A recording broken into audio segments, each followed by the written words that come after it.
esse tema hoje por conta também do Novembro Azul. A gente conversava aqui nos bastidores, felizmente há uma mudança de comportamento da sociedade, em especial dos homens, para a necessidade de abrir mão de qualquer situação que envolva preconceito em relação ao exame de toque, né, que é o principal, Thaís, para também detecção aí de qualquer alteração na próstata, justamente em busca da saúde. E mais, é fundamental continuarmos falando, porque os números são preocupantes em todo o Brasil. Na transição dos 40 para 50 anos, o homem precisa fazer esse exame, tá certo? De fazer esse rastreamento para acompanhar, obviamente, como está a evolução da sua próstata. E o Novembro Azul é uma iniciativa que busca justamente promover essa discussão, promover saúde.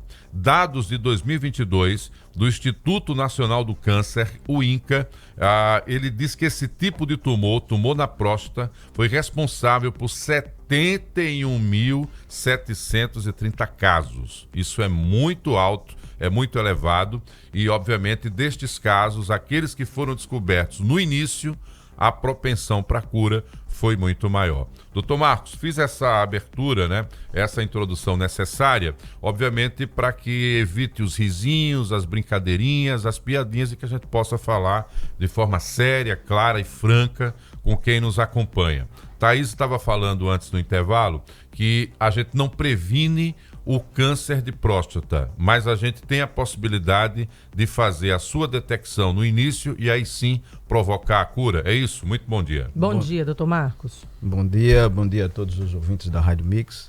Eu não tenho a mesma eloquência do meu xará Marcos, mas eu vou tentar chegar pelo menos ao mínimo. Já viu que a voz é diferente, né? Bom, cada vez mais esse Novembro Azul traz uma importância na saúde do homem. O Novembro Azul não se resume somente ao câncer de próstata. Ele quer promover a saúde do homem como um todo. O urologista, ele não só vê a próstata, ele vê também o rim, a bexiga, que também são passíveis de câncer. E não tem uma incidência tão pequena. Apesar de que o câncer de próstata é o câncer em segundo lugar que mais incide no homem. Ele só perde para a pele, que é o que mais incide, mas o câncer de próstata é muito mais fatal do que um câncer de pele. Quais são os principais exames, doutor? O homem vai lá no urologista, na primeira consulta, qual é a indicação? O que ele deve fazer e quais são os sinais ali que desconfiam para um possível diagnóstico de câncer de próstata? Então, a primeira coisa que a gente deve pensar é que o homem não deve ir ao urologista achando que só quando ele tiver os sintomas. Ele tem que ir, como o Marcos falou anteriormente, a partir dos 45 anos, se ele for afrodescendentes, ou seja, de cor negra, ou que tenha na sua família pai, irmão, um parente de primeiro ou de segundo grau, que tiveram tumores prostáticos, o câncer de próstata. E os grandes obesos e os dislipidêmicos também têm uma incidência maior, mas eles podem se enquadrar na segunda faixa de procura do médico, que é a partir dos 50 anos de idade. Então, se você espera que o indivíduo tenha sintomas para chegar ao urologista, muito provavelmente esse indivíduo terá a chance de não curar o câncer. Veja, se ele chega com sintomas provenientes desse câncer, ele provavelmente só terá 10% de chance de cura. Então, o conselho é: vá ao urologista sem sintomas. Que sintomas são esses? A maioria das vezes, os sintomas estão relacionados a tumores benignos e não aos malignos. Então, o indivíduo não precisa ter medo de ir ao urologista, achando que aquilo vai... eu estou com sintoma, eu estou com câncer. Não. A maior parte da população tem o sintoma de dificuldade miccional, ou seja, dificuldade de urinar, urina muitas vezes à noite, dificuldade para iniciar o jato da urina, jatos intercortados, uma frequência muito grande, uma sensação de não esvaziar a bexiga completamente. E isso pode levar o indivíduo a ter medo de chegar ao médico achando que aquilo é o câncer. E não é. A maioria das vezes é benigno, mas não espere sintomas para ir para o urologista. Vá antes. Não é uma prevenção, é um diagnóstico precoce para que você tenha a chance de ficar curado do tumor. Doutor Marcos, o sistema urinário, né, assim como o nosso corpo, ele tem uma perfeição de funcionamento, né, no seu auge ali, que é algo fantástico, né? Como o líquido é processado, como o organismo, né, faz todo esse processo para expelir o que não serve mais ao nosso organismo. E em que momento, né, da nossa vida isso começa a deixar de funcionar corretamente? É exatamente quando a gente passa a ter uma ação mais sedentária, é a condição ambiental, é o que eu me alimento, é o consumo excessivo de álcool. Que condições levam a uma alteração nesse sistema? Como eu repito aqui, falo mais uma vez, ele é tão perfeito, né, na sua origem. Então, para nossa surpresa, eu queria falar um pouco de o que é o câncer. O câncer, na verdade, você tem um câncer todo dia. Só que o nosso sistema autoimune, ele é capaz de reconhecer aquela célula doente e, através desse reconhecimento, ele vai lá, fagocita a célula, ele aprende a célula e destrói aquela célula. Todo o tempo você está exposto a agentes cancerígenos. Radiação solar, radiações de exame, tabaco, álcool, alimentos, enfim. São várias as causas externas que podem lhe trazer a chance de ter células doentes. Essa alteração celular, quando, com o passar do tempo, por isso que o câncer tem uma incidência maior nos idosos, com o passar do tempo há uma falência desse reconhecimento. E esse reconhecimento faz com que aquela célula passe desapercebida pelo sistema imunológico. E aí o que acontece?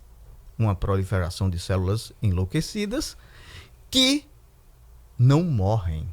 Esse é o problema do câncer. Ele é uma doença que a célula não tem a capacidade de se autodestruir. Ela vai crescendo e tomando aquela região, além de que pode jogar células na circulação, que podem ir para outros órgãos linfáticos, no caso do câncer de próstata, ossos, cérebro, pulmão. E isso é um tumor intratável, mas veja, algumas pessoas devem ter câncer de próstata e me ouvindo, e já devem ter dado o diagnóstico de que o tumor está fora da próstata. Isso não quer dizer que ele esteja fadado ao óbito imediato. Hoje, existem outros tratamentos que podem ser associados aos casos cirúrgicos. Por exemplo, a radioterapia e a quimioterapia. E por isso que é bom ter um hospital no qual todo esse tratamento esteja inserido no seu bloco, que é o caso da MedRádios. Lá tem todas as suas nuances em relação ao tratamento do câncer. O próprio nome diz, é um hospital do câncer. Ele não se resume a isso, mas lá é um hospital adequado para esse tipo de tratamento. O tratamento do câncer já diagnosticado varia de acordo com o estado da doença, doutor? Sim, veja, se temos doenças que estão somente na próstata, que é o diagnóstico precoce, imagine, se você tira a próstata, você tira a doença. Já quando ele está fora, não, você pode tirar a próstata por outro fim, para melhorar a urina, para deixar o indivíduo mais confortável, ele não morrer sangrando daquele tumor, ele não obstruir as vias urinárias e o indivíduo morrer com insuficiência renal. Mas ele não é tratado e curado. Ele pode ser associado a isso, a quimioterapia, ou bloqueio hormonal, ou a radioterapia, que em conjunto, cirurgia, radioterapia e quimioterapia, que a gente chama de bloqueio hormonal, pode dar uma sobrevida com uma qualidade de vida, que é isso que nos interessa. É o indivíduo com uma condição de vida melhor durante um tempo maior.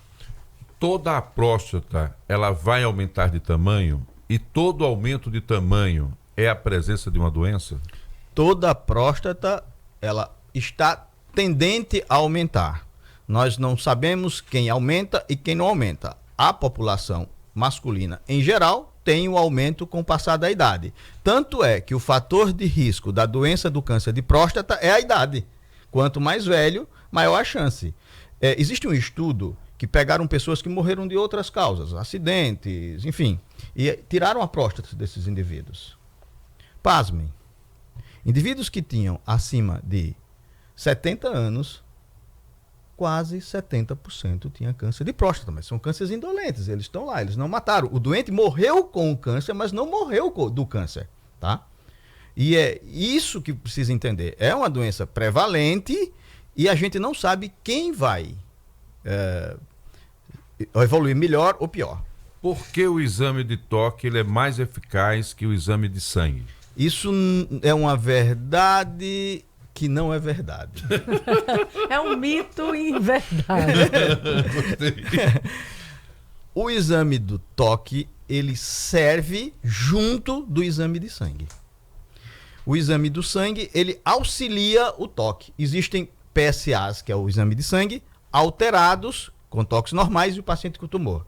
Existem doentes com PSA normal e toque alterado, que também tem tumor. Então a leitura é conjunta. Thaís Cavalcante, Dr. Marcos Guedes, dando essa aula na manhã de hoje, aquele que é médico urologista da Med Rádios, e a Med Rádios tem todo o tratamento para quando você precisar, obviamente também à sua disposição. E o que é melhor, né? Com muita alta tecnologia para garantir também a sua saúde. Gostaríamos de agradecer a presença do Dr. Marcos, é possível que volte, né? Porque tem outras abordagens também a respeito disso. Ele lembrou que a gente está falando do Novembro Azul, estamos falando do câncer de próstata e da sua incidência, mas, obviamente, o trabalho da urologia vai muito mais além e é importante que você se conscientize disso também. Tenha um bom dia de trabalho. Até uma próxima oportunidade, doutor Marcos. Obrigada, doutor Marcos, que também é vice-presidente da Sociedade Brasileira de Urologia e médico do Centro de Oncologia da Med Rádios, de Urologia da Med Rádios. Obrigada, doutor Marcos.